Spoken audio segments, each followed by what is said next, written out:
How's everybody doing? Welcome to Backyard Bows. I'm Brandon, and today we have our premium budget bow up for review, which is the Carbon from Bowtech. So I actually have, and I did this for a reason. I actually went with a Carbon Icon. I think this was purchased in 2016. You can get it for around $6.99, so it's at the top of our budget bow list, but it is a Carbon. So, you know, you get the same carbon riser, that great material, warm to the touch, super durable, super light, for more than half less than the competitors, which is, you know, PSE's carbon that they have, and then you have the Hoyt carbons. So if you want a carbon bow and you don't have the money for those more expensive ones, this one is a great bow to go with. And this is a little bit controversial, and some people will give Bowtech shit. Where I'm on the other end of the spectrum, I think each company, I think it's okay to have kind of that timeless bow. You know, they've called it different things. They've called it the Rose, the Icon, the Knight. You know, right now they call it the Zion. But in a nutshell, it's the exact same riser and bow. So same string stop that actually bolts on too, that has your spot for your stabilizer.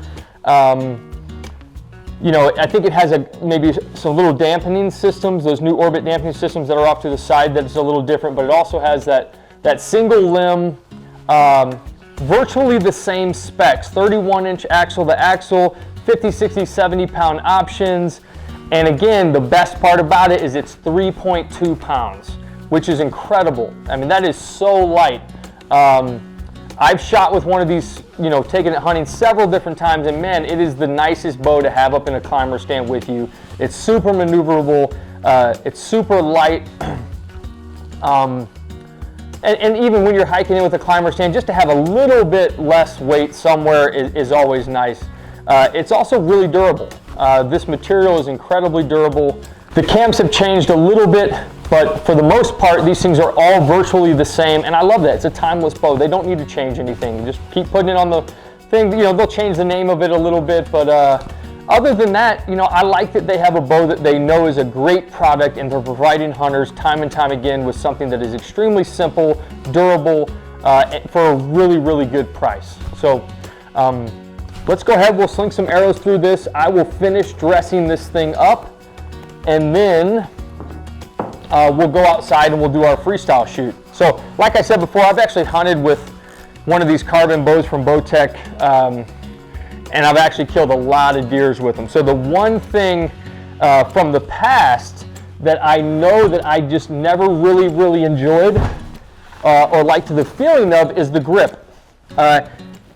I would say it's thick, but it's not thick wide-wise. It has, you know, it has some good length to it, which even for my big hands, it's uncomfortable. So, you know, if this grip was a little bit thinner, shaved down a hair, you know, for the price, I think this is the perfect budget bow. So let's put a couple through it, and then we'll hop outside. Again, we dress all these bows up as simple as we can get them. We got a whisker biscuit in there.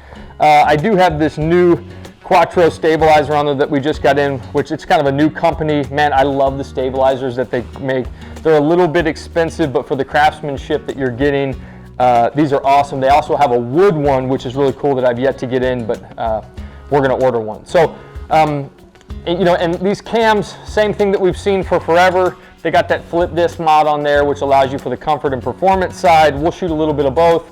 Right now we have it on the comfort setting, 70 pounds, 29.5 draw. You know, I think it has an 80% let off. Also, you have these nice limb stops on there that you can adjust with your draw length to give you that nice solid back wall. But let's go ahead and we'll draw some back.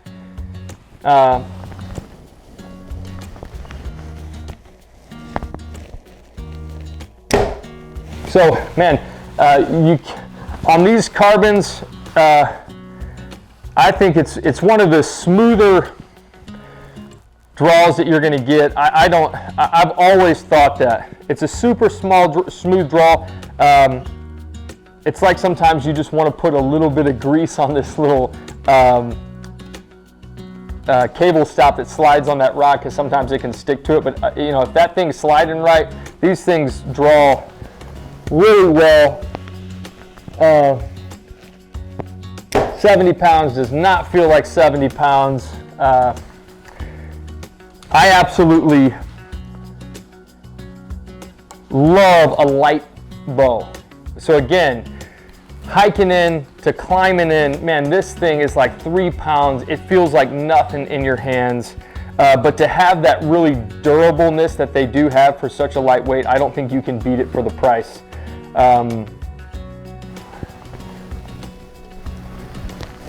Oh, it's like nothing. There's zero transition into the back wall. It just flows right in. Eventually, you know, honestly, it's like there's no valley. You get to that peak weight and then it just starts letting off extremely smooth. Being so light, they hold really nice. I like a nice, you know, weighted stabilizer that sticks out on these a little bit. I think it kind of adds a little bit of weight to that front end, which is good because they are so light. But yeah, these things are, this is an incredible, incredible bow. So if you're wanting the highest of quality for the cheapest of price, you cannot beat these carbons by Bowtech. Let's go outside. Let's shoot one more, then we'll go outside. We'll do our freestyle shoot. We'll come back in, we'll put it through that chronograph, and then we'll give it a grade. But this one, like I said, I think out of all the budget bows we're gonna do, I personally think this is the best bang for your buck. And when I shot one of these back in the day, I actually had a 60-pound bow, and I was killing deer left and right with it. So let's go outside, let's go have some fun, and then we'll come back in. All right, so once again, we got a beautiful day. It's a little bit windy, which I think is gonna be good because, and I'll talk about it once we get to the longer range shots, but this bow being, you know, like 3 pounds, it's so light. Something that I remember from the past is that if it's a windy day, it's kind of hard to hold it still because it's just so light. It just blows in the wind. So it's a little windy, so that'll kind of factor in, but let's go ahead and sling some. We got our turkey at 20, boar 25, buck at 30. Then we'll jump over the coyote, which is another angled shot a little bit farther than 30, but let's get to shooting.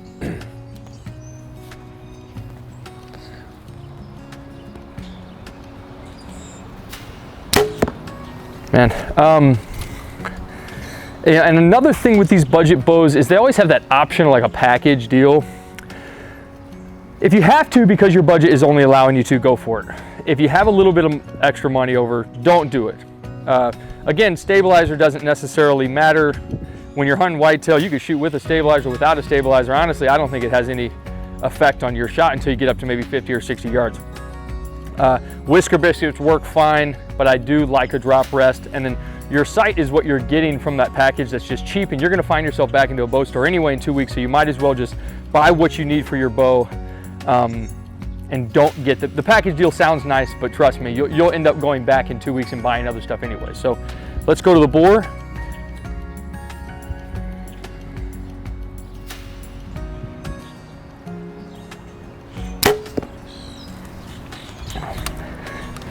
We'll put another one on that boar.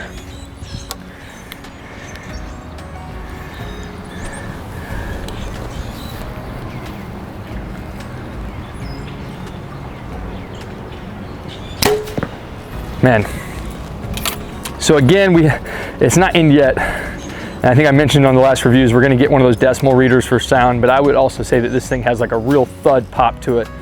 But other than that, I love shooting these plastic cable containments that slide on that rod. For some reason over time, sometimes it'll stick, and that might be what you're feeling if you feel like this is not a smooth draw, but I actually, you know, if it is sliding properly, this thing draws so nice. Let's go to the buck, and then we'll jump over to that coyote.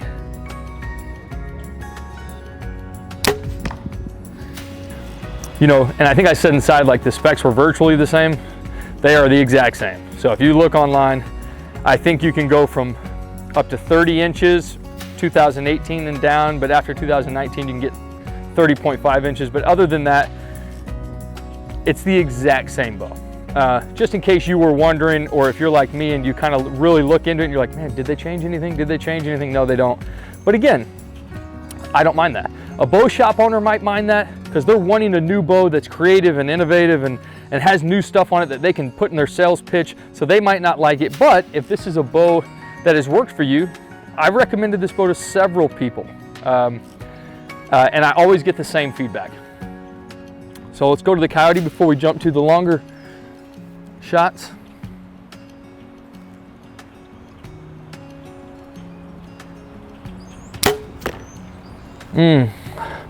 So let's go ahead and get over there.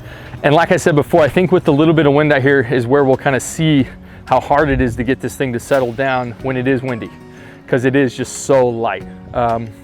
You know, so there's good and bads that play into everything.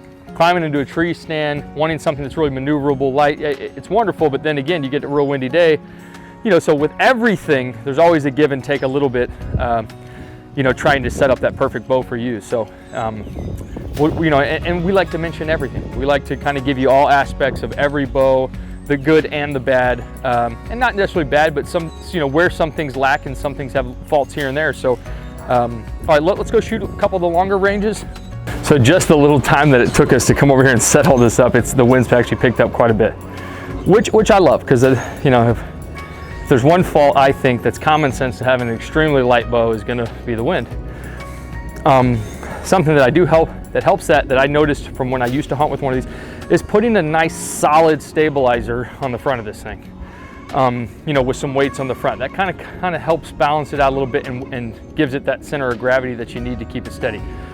So we'll go broadhead buck 30, mama bear 40, and we'll jump up the hill to 50 on the elk, which I haven't, even back in the day, I never really shot too many long shots with this bow. So we'll kind of see how that does too.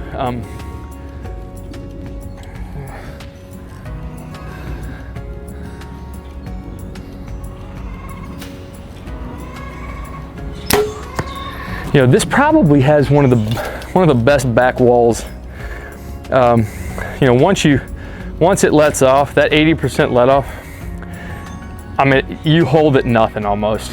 Let's go black bear. I feel like if I did a full draw stall, which is a test that we do,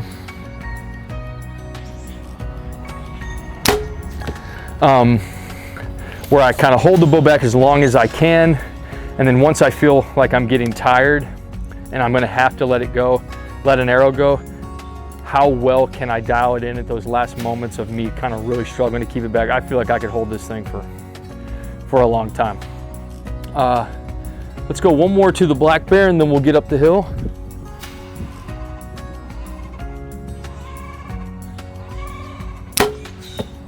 Man, okay, let me go set that up and we'll get up the hill. All right, so we'll get up to the elk. And like I had mentioned, I don't even think when I hunted with this back in the day, I shot too many long range shots.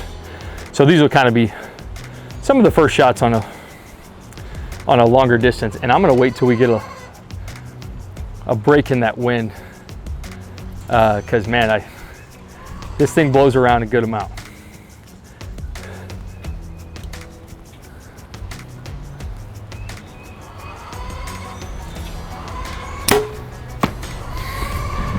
And honestly, if it's really, really windy, I probably wouldn't feel comfortable taking a shot over 40 yards. It's almost impossible to hold this thing perfectly still. It's 3 pounds. I mean, this thing, one little gust of wind comes in, you can just, and I feel like I'm a stronger guy that's really trying to put some effort into holding it still. And I mean, if the wind comes through, you gotta wait. Let's put one more up on that elk.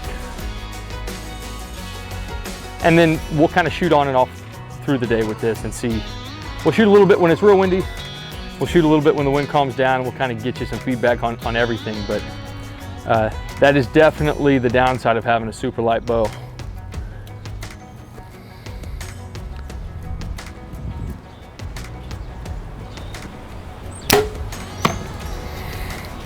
Let's do one more. I didn't like that one either. And again, I'm on target, I'm holding still, and then a little bit of wind comes through and it just,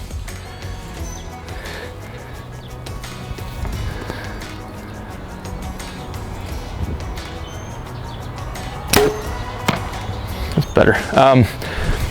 Yeah, so honestly, if I was to put this back into my lineup of my hunting, I'd be taking whitetail shots at 20, 25, 30 yards. I feel comfortable, it feels solid, it's nice.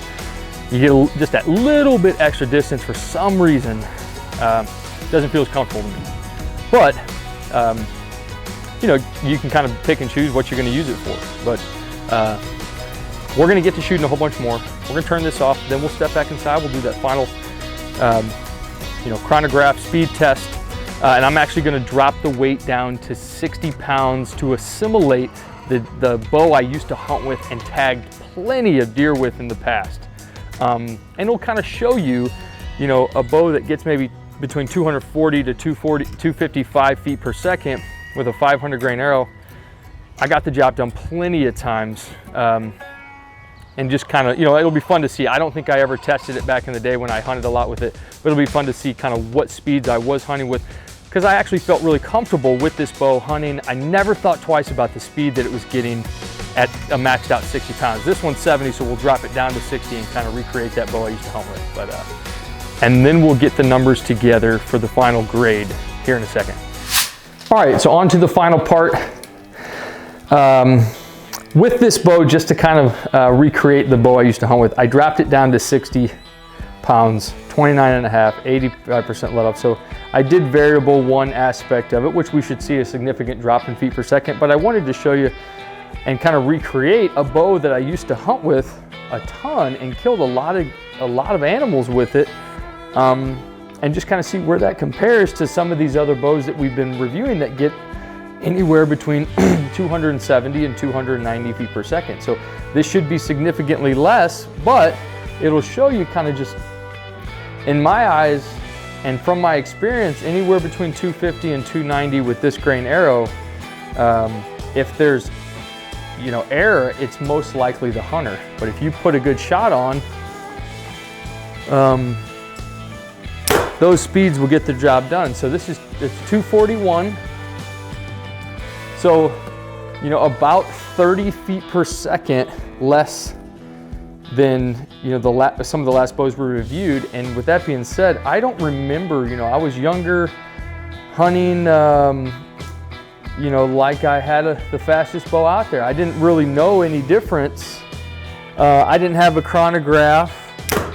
And I just remember now looking back thinking like, man, I never ever thought twice about pulling, you know, slinging an arrow, you know, because the speed of my bow was less than, you know, it could be potentially. So that was 246. Let's do one more.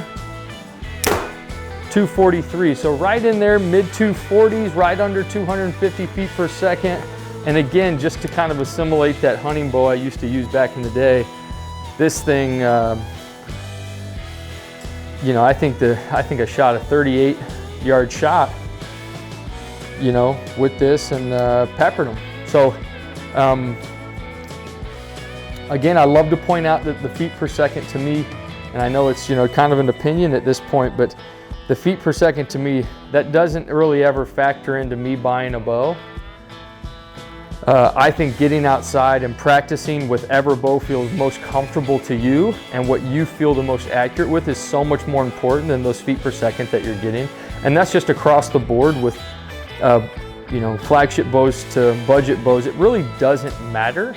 What matters is the amount of effort in the off season and out of the stand that you're gonna put in to practice. And that's what's gonna play an effect in the success of your hunt the most. A couple feet per second's not going to do it, and if you have all the new bells and whistles on a flagship bow, that's not going to do it either if you don't pick up the thing and shoot with it in practice. So let's do one last one. 248, so yep, right under 250, a little bit of fluctuation, but not bad. Give us a second, we'll get some numbers together and we'll grade this carbon from Bowtech. All right, so we've put a grade to our, what I'm calling our kind of premium budget bow here, the carbon from Bowtech. A couple things. You know, when we do the review on these budget bows, we kind of dress them up like budget bows, except for this new stabilizer we just got. You know, everything else is on the cheaper end, and kind of, you know, quality and price, and we kind of dress them up like a budget bow. So take that into consideration when, you know, we're doing these tests. We're using a whisker biscuit, a little inexpensive sight, and just kind of some of the things that you would see, if you did get a package deal on one of these.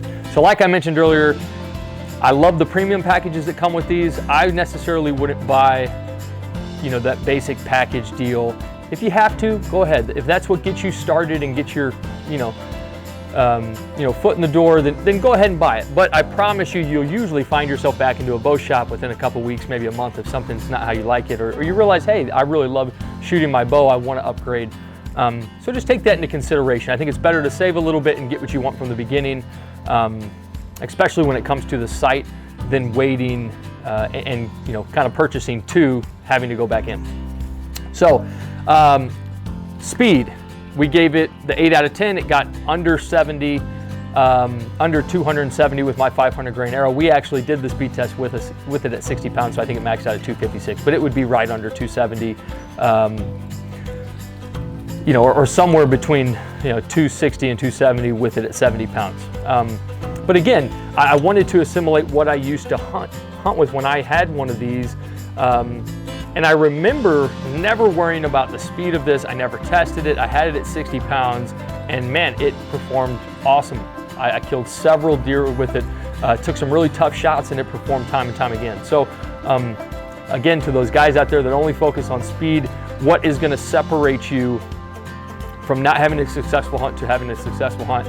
Number one is practice. How much time you get the bow that you're gonna use in your hand. And I think that's a really important point to make with all these budget bows. It doesn't matter if you're purchasing the most expensive bow or a bow on the cheaper end. If you're not gonna practice with it, your chances of having a successful hunt are gonna be slim. So I would buy what feels comfortable to you and what performs for you. And don't worry about what anybody says or thinks. Buy what you like, what feels comfortable, what performs, and then practice. So quality, we actually gave it an 8 out of 10. I know some of the, you got some plastic pieces on here, but I think because of the carbon riser, we gave the 8 out of 10 instead of a 7, which is usually kind of where those budget bows range. So 8 out of 10 for the quality and durability. Next is the appeal. And again, this is just the number that I throw in there. I gave it an 8 out of 10 for the appeal. I love the way these carbons look. They've always kind of caught my eye. I love that they don't change, much about them. From year to year, from the very first one to the newest one this year, I love the look of them. I love the night, the all black one. So then we have technology. We gave it a 7 out of 10 for the technology. You do have, again, most of the budget bows we've reviewed fall into that 6 range, but because of the flip disc that I love and see on this, because of the carbon, we bumped it up and gave it the 7 out of 10. And then performance, I gave it an 8 out of 10. I think these perform extremely well. If there was a downfall on the performance, I think it would be how light the bow is. And again, I think if it's on a windy day, that can really affect the accuracy of your shots because this thing is kind of hard to dial in with it being so light. But other than that, especially if you're doing some whitetail hunting, maxing out your in the field shots at maybe 40 yards, this thing performs awesome. And then it gets the 3 extra points because of the price, $699. So it's under $1,000. We give it the extra 3 grand to 1,500. We give it 2, and if it's above it 1,500, we only give it 1. So 42 overall rating. I think the reason that they keep these, or can have the ability to keep these carbons at such a low price, is because that they keep the same mold for these carbon risers. I think that plays hugely in their cost and their expenses on their side. So again, I love that they found a way to give hunters that want a carbon bow that can't afford really a $2,000 bow almost, the option of having a carbon bow by sacrificing that same look. But it performs, you get all of the qualities of a carbon bow, and because they kept that same mold year after year, they're able to give it to us at these low prices. So again, Bowtech did a great job of just finding a way to give us what we need as hunters. So it got those 3 extra for that point, so it gets a 42 out of 50, which gives it the highest budget bow grade yet, which is that 84 out of 100. So, you know, we have a lot more budget bows in our lineup coming up, and then again, we'll circle back around to maybe some blasts from the past or bows that are still in circulation that people have requested to see. So if you find something in our videos that you like, please give us a like, subscribe to the channel for updates. You can follow us on Instagram to get you know, notifications on what bows will be released next. Don't buy a bow off a single bow review, get tons of bows in your hands. Above all else, get your reps in, and we'll see you next Saturday.